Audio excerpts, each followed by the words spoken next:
We're joined now by Peter Bechtold. He's a professor of political science at Portland State University. Formerly, he served as director of Near East and North Africa Studies at the U.S. Department of State's Foreign Service Institute. Give me your read on these latest headlines, from the tweets to the movements inside Syria to the comments from China urging restraint. Unpack things for us. How do you see it? Well, Mike, thanks for having me. I've been worried for the last 2 to 3 weeks about the drumbeat to go to war against Syria in the Western media in the United States and a couple of West European countries that I've been following closely. And I was wondering what is going on. And then we have the announcement that there was a chemical attack, and it was immediately blamed on the government side, which may or may not have occurred, and they may or may not have done it.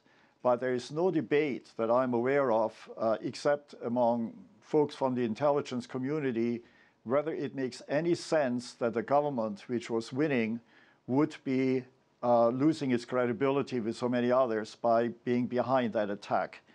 So the thing that I put together in my mind is last night, President Trump had a dinner with a very famous right-wing hawk, Professor Alan Dershowitz of Harvard Law School. And they did not talk about law, we were told, but they talked about the Middle East. The day before, John Bolton came aboard as the new national security advisor, and he has never acted in a part as a national security advisor. I remember him well from my days in the State Department. He's about as undiplomatic as they come. And all of this bodes very, very ill for a diplomatic way out of this. I'm concerned about the danger of this situation getting out of control, having to do more with Washington than with Syria itself. So unpack that for us. Where do you see it going? Well, you know, I've never believed in conspiracy theories, but a lot of people point out that the president is under tremendous pressure from the legal efforts of Mr. Mueller, from the lawsuits from a couple of women about his alleged affairs, and he's become more and more erratic. And, you know, I'm not the first person to notice that rulers tend to strike out against the foreign enemy when they have domestic problems. I'm not sure that that is what's going on, but it could be the reason for that extreme rhetoric that is coming along. It is also supported by hawkish elements in the United States, the so-called base, one of whom is represented by John Bolton. The other one, of course, is Nikki Haley, the United States ambassador to the United Nations, who also has no background in diplomacy. So I'm concerned that the hawks are in charge, and the military, whom we had counted upon to act as a restraining factor, might not be able to hold them back. When do you expect him to act, and what do you expect the response to be? Well, we don't know. You know, the spokesperson, Mrs. Sanders, said that she said all options are on the table and nothing is imminent. Preparing myself for this interview, I learned that the U.S. Navy has sent some warships, but it will be weeks before they enter into the Mediterranean, the eastern end of the Mediterranean. There is one large naval vessel in the neighborhood. The British have alerted their Air Force station in Cyprus.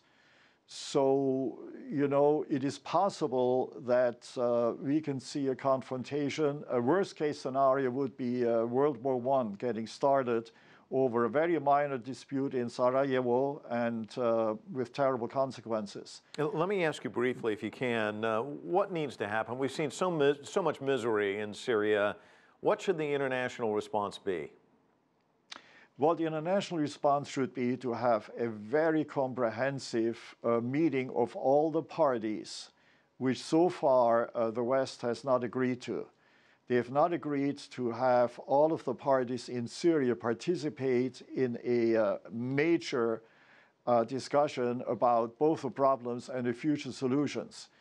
You know, Mike, there are 10 different Christian denominations in Syria. All 10 have backed Assad from day one, and they still do today. It is never mentioned in the Western media, and I'm so glad to have the opportunity to point this out.